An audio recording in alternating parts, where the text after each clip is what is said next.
que eu vejo, assim, os maiores intelectuais das áreas dele, você pega o Lavelli, você pega, enfim, você pega Aristóteles, você pega Santo Tomás, você pega Agostinho, eu não vejo os caras querendo salvar o mundo, entendeu? Eu não vejo esse tom neles. E eu vejo um monte de gente que leu 2, 3 livros e não quer salvar o mundo. Sabe, tem É que alguma esse coisa de negócio, falso, entendeu? Tem um negocinho que é falso pra mim que não... é que esse negócio de querer salvar o mundo, ele é bem recente, né? Se você for procurar literatura sobre o assunto, esse é pré-revolucionário mesmo que eu estava lendo, ele fala que esse negócio de uma salvação coletiva, assim, e começa uma gnose já aqui, isso é coisa que começa lá pro Iluminismo, né? Em especial na época da Revolução Francesa. Peguei um São Bento, por exemplo. São Bento não quis salvar o Império Romano, estava indo pro saco. São Bento fez o quê? Ele juntou alguns monges e foi lá para as montanhas, fez um mosteiro lá e fez o dele. O que aconteceu? Todos aqueles mosteiros que ele fundou, aquilo agregou. Eles salvaram o que tinha sobrado de literatura da época, e é por causa deles que a gente tem livros antigos hoje. Mas eu não estava interessado uma salvação terrena, por assim dizer. Você não, ele não queria uma redenção da humanidade através de uma reforma política. Inclusive, exatamente esse tipo de coisa que o pessoal quer fazer hoje só é ideologia encarnada. Isso aí é você tá literalmente fazendo um cosplay de Robespierre e não percebeu ainda. Se bem que alguns percebem, né, que se você dá um pouquinho de poder para esse pessoal, eles vão te pôr na guilhotina no dia seguinte, sem pensar duas vezes. É um problema isso daí. Então, assim, o que eu vejo, que o conselho que mais me ajuda, né, e eu queria que você falasse um pouquinho de alguma coisa que te ajudou nisso aí também, a não cair em tantas armadilhas, eu acho que o principal deles foi assim, olha, colocarem na minha cabeça o seguinte: antes de algumas boas décadas de estudo, mesmo se você quiser, mesmo se fosse possível fazer alguma coisa em grande escala, você não é você que vai conseguir fazer, entendeu? Então, tipo assim, primeiro é você limpar a sua visão, acostumar-se a ter uma vida. Ah, você quer ir para uma vida intelectual? Então acostume-se a isso, tenha uma base forte para isso. Ah, e olha, estude, meu filho, mas estude alguns anos, né, antes de você querer sair peitando as coisas. E no que eu comecei a fazer isso, cara, a constante na minha vida, constante, é assim, ó, eu acredito nisso. Andei um pouquinho, puta que pariu, como eu era idiota. Andei um pouquinho, puta que pariu, eu tava falando isso, como eu sou idiota. Anda mais um pouquinho, puta que pariu, olha aqui que eu tava. Sempre essa constante, entendeu? No que você olha 2 anos atrás, você vê, putz, cara, eu tava muito doido mesmo pra estar falando uns negócios desses. E, cara, se essa é a sua experiência, se toda vez que você olha pra trás um pouquinho, você fala, putz, eu tava muito doido da cabeça pra falar um trem desse. Então, pô, para de acreditar tanto nessas coisas que tem na sua cabeça, vai adquirir o conhecimento, para de ficar achando que porque você leu 2 ou 3 livros, o que tem ali é necessariamente a verdade absoluta. Você não se esforçou para conseguir essa verdade absoluta. E aí vem um cara pregar uma verdade absoluta para você em um livro. Quando eu falo verdade absoluta aqui, não é questão de relativismo, não é isso. É o cara pegar um livro e achar que esse livro aqui vai resolver a vida dele. Ou essa ideologia aqui se torna a verdade absoluta do cara, entendeu? Então, cara, não faça isso. Você, por exemplo, leu, teve um... Cara, eu vou pegar isso aqui. Talvez eu tenha até que editar isso aqui depois para não ficar muito grande, mas foi uma citação que eu achei incrível. Não é de livro nenhum, então eu vou pegar aqui no perfil do cara que postou. O medo é o pior inimigo da sua inteligência. Não é o medo de ser atacado. O medo de ser atacado pode ocasionalmente ajudar a sua inteligência, pode ensiná-lo a escapar ou a combater. Mas o medo de entender, de ver um objeto pensando: ah, e se eu entender isso e perder a fé? Ou, e se eu entender isso e não acreditar mais na ciência? Ou, e se eu entender isso e não acreditar mais em tal coisa? Isso destrói a sua vida. Você nunca pode ter medo de entender ou de estudar nada. O professor Luiz Gonzaga de Carvalho que falou isso. Porra, eu vejo o pessoal com medinho, tá ligado? O que vai acontecer se você mudar de opinião? Porra nenhuma. Nada depende da sua opinião. Se eu mudar da minha opinião aqui hoje, agora, fui para a cama dormir acreditando em uma coisa diferente, o que a sua vida vai mudar? Então eu sinto que tem esse medo, assim. Enfim, Tem alguma coisa que você queria falar nessa linha, pra gente meio que Tem, tentar... tem duas. A primeira eu já falei, que foi que os artigos antigos que eu escrevia na época de 2 anos de filosofia, que foram um desastre. Eu escrevi, sei lá, 30 páginas e de lixo, praticamente. Era um famoso name dropping lá, coloca um monte de autor meio lido pra fingir erudição, fala uma coisinha ou outra com tom pomposo e acha que se tornou um novo Nietzsche, né? Mas é que depois de um tempo que eu fui ler, aquilo tava tão vazio que se eu me perguntasse aí na época, inclusive teria sido bem humilhante se acontecesse, né? Se um cara mais casca-grossa assim perguntasse pra mim na época um conceitinho daqueles que eu usei, eu ia morrer na hora, porque eu não conseguia explicar mais nada ali. A segunda parte, agora voltando pro Fogelin, porque eu tô lendo muito ele, então tá na minha cabeça. Uhum. A história das ideias políticas do Fogelin era tipo um rascunhão pra ele, porque ele chegou num ponto do estudo que ele percebeu que ele mesmo estava embebido naquela problema de ideologia. Então ele teve que abandonar o projeto quase pronto, né? Tava com 8 volumes, quase 2.000 páginas de escrito. Então tem que ser um pouco corajoso para você abandonar tudo aquilo, sua vida até o momento, em prol de uma verdade que você descobriu, né? O pessoal fala, se eu ler demais eu vou perder a fé. Não vai, filho. Se você ler coisa boa, diga-se de passagem, você não vai acontecer nada. Você vai até vai ficar com mais fé ainda, vai ficar mais forte. Ah, você acreditar na ciência, não. Normalmente o pessoal que fala que vai acreditar na ciência, eles estão falando de, mesmo sem querer, de cientificismo, que é outro problema. Todo mundo sabe hoje em dia que a ciência é um pouco capenga. Não é aquele negócio do século XIX, que você tinha os grandes sistemas que deduziam até o número de seus filhos. Isso não existe mais, que isso morreu. Mas como a gente está meio atrasado aqui ainda, quando alguém fala uma coisa desse tipo, o pessoal fica, você é anticientífico? Não, eu não sou anticientífico. Eu tô falando uma coisa que você vai ler, por exemplo, no Poincaré ou no Whitehead. A diferença é que quando alguém mais próximo fala, o pessoal fala, quem é você para ter autoridade de falar isso? Tá, então por isso que a gente se vai da autoridade de outros filósofos que leram muito mais que a gente cita. A gente coloca lá, tal cara falou isso aqui, isso aqui, isso aqui. Se você quiser refutar, você vai ter que se ver com ele, por favor. Não me Isso vem encher pode um parecer, saco, né? é, isso pode parecer um argumento de autoridade, né? Ah, meu professor disse.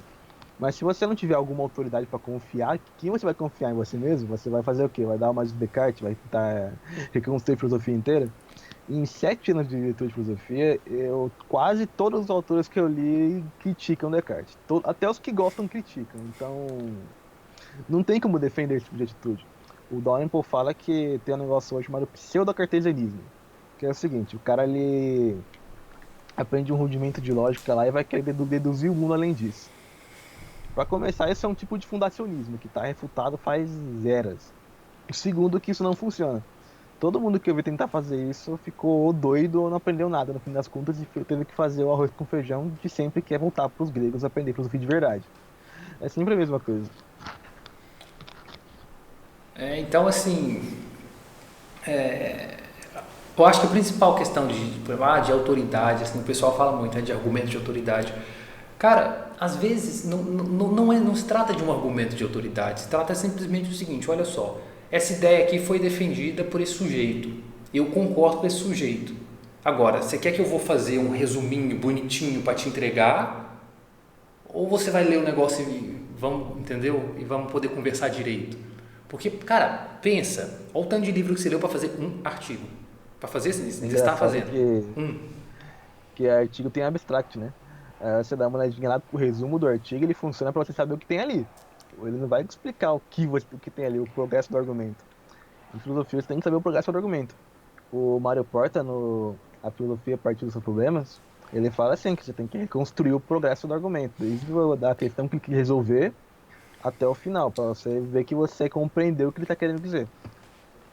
E hoje é muito difícil você ter isso. O pessoal normalmente vai fazer o quê? E tem uma coisa muito irritante, que é argumento de segunda mão. Que é isso? O cara simplesmente vai ver o argumento num livro, ou ele vai ouvir de alguém, ou ele vai ler um artigo escrito por algum Zé louco aí, ele vai pegar esse argumento e vai usar em debate, até a exaustão, para falar, eu sei isso aqui, isso aqui, isso aqui, isso aqui, isso aqui, isso aqui. Ah, se você não concorda comigo, então vai falar com o cara que escreveu. Só que não é no Isso não é uma confiança no autor que escreveu, isso é usar ele como cavalo de batalha, né? Ele tá se escondendo atrás do autor, não tá usando o mesmo argumento que pode estar errado, inclusive. É engraçado que o pessoal faz isso muito com Nietzsche, né? Pega Nietzsche, interpreta ele com sabe sei lá o quê. Aí quando você vai em um especialista em Nietzsche, eu tenho aqui um Cambridge Companion do Nietzsche. Você vai ver lá, tá totalmente diferente. Aí você percebe que o cara entendeu que não foi um esforço feito para entender aquilo. Ele pegou aquilo pasteurizado. Então aquilo pasteurizado não é, sabe, filosofia. Aquilo você está repetindo, você tá fazendo decoreba que nem no ensino médio. Que eu sei que eu também fui dessa época que você faz o seguinte. A professora pega e fala para você tem que ler tal livro para prova. Dom Casmurro, por exemplo. Você não vai ler o livro, eu sei que você não leu. Você vai na internet, você vai procurar uma resenha, você vai ler a resenha dele, ou talvez um resuminho, e você vai colocar lá tudo certinho para tirar nota. A professora tem como te culpar por isso? Não, se ela fizer uma crítica séria, você não tira nota. Mas você tem que passar de ano, né, meu filho? Mas não é assim que funciona na vida real. É. Então, assim, o cara vai lá, pega o. Né? Aí aqui eu acho que é uma coisa, acho que o que fode tudo é o cara querer entrar em debate, é o cara querer provar para os outros que ele está certo, que ele sabe muita coisa antes dele saber muita coisa, entendeu? Teve uma atitude aqui que eu achei muito bacana, e o Olavo ele fala muito disso. Ele fala assim: olha, cara, meu primeiro livro foi escrito aos, eu não sei se foi 40 ou 50 anos de idade. Foi 40 e poucos.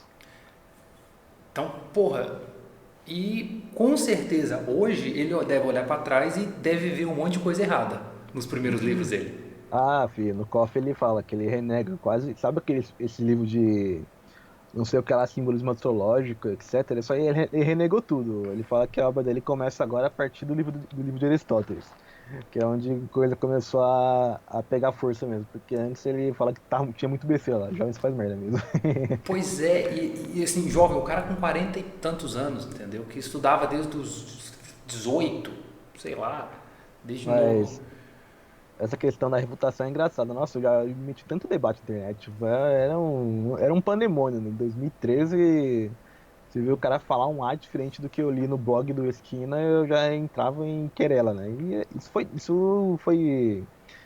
isso doeu um pouco também, porque depois de um tempo eu vi que aquilo virou um pandemônio de debate aqui, debate ali, etc.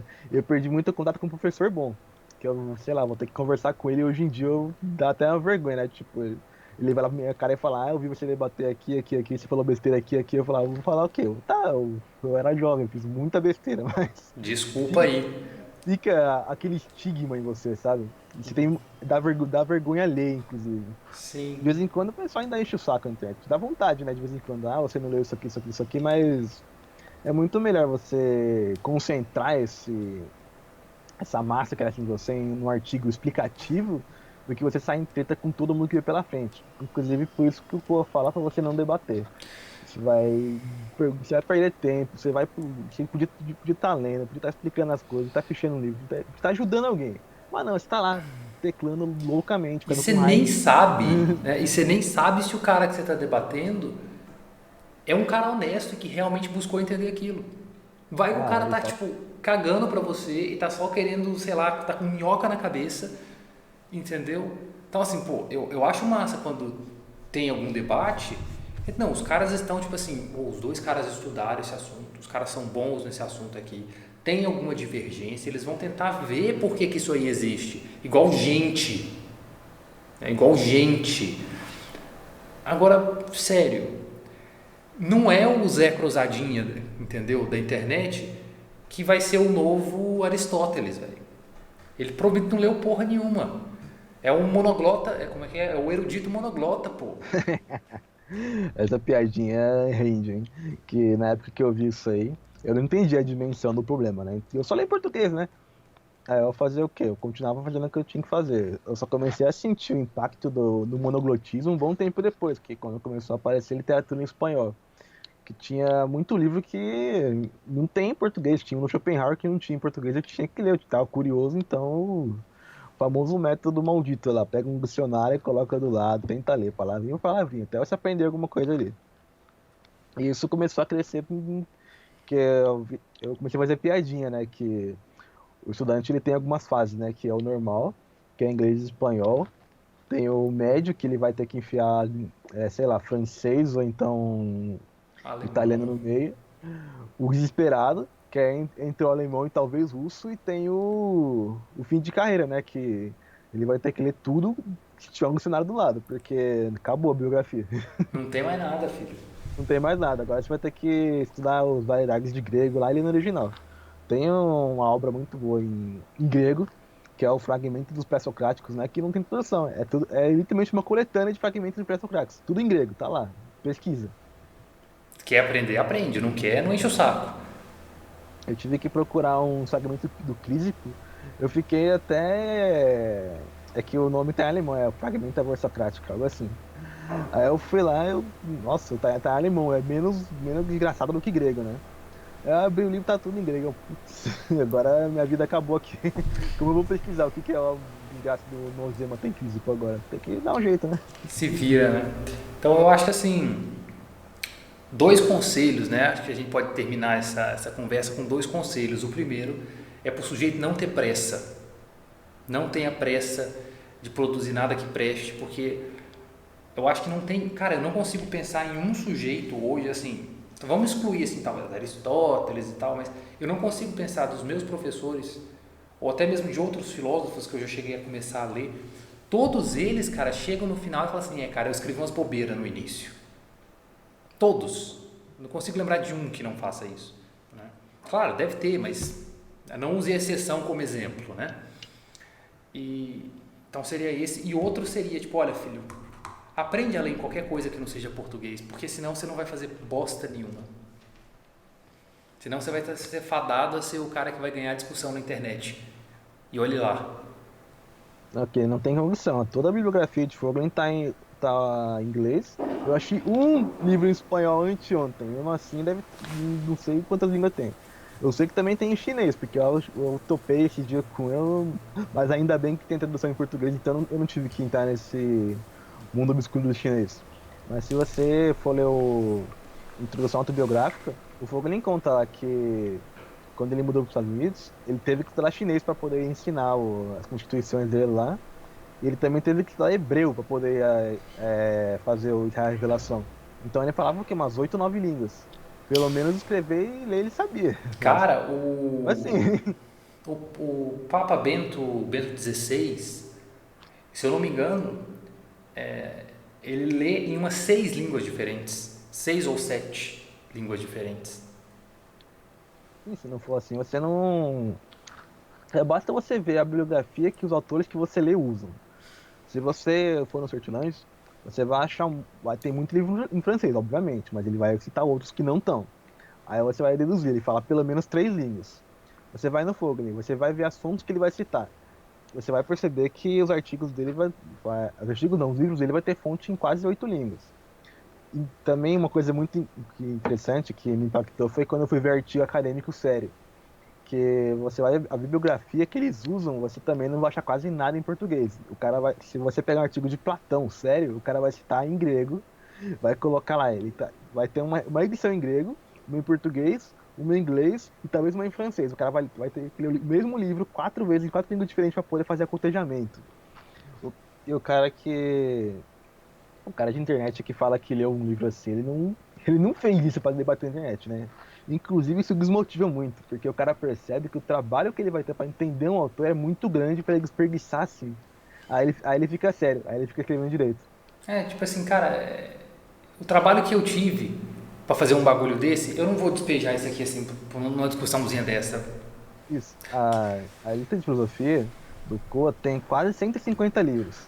Imagina só, o cara lê literalmente 150 livros para poder refutar o fulano na internet. Não, ele vai usar isso aqui. É que nem você comprar um negócio muito caro, você não vai distribuir por aí porque para dar uma de orgulhoso. Não, agora você tem uma responsabilidade em cima da sua cabeça, né? Sim. Então não é brincadeira mais.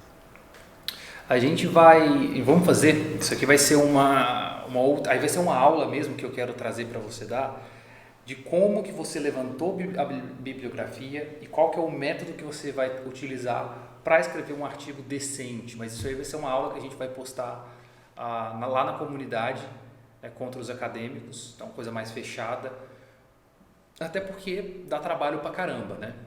explicar como é que fazer isso aí, e a gente vai trazer isso. Eu vou separar essa conversa que a Vai gente teve cortar em agora? 2 partes.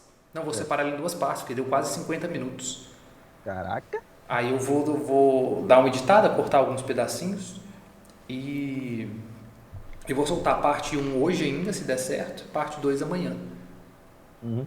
De boas? Boa. Então agora eu vou estudar um catinho de latim ali, se tudo der certo. Eu vou continuar escrevendo aqui porque tá osso. Ai. Então é isso aí. Isso aí. Falou, até.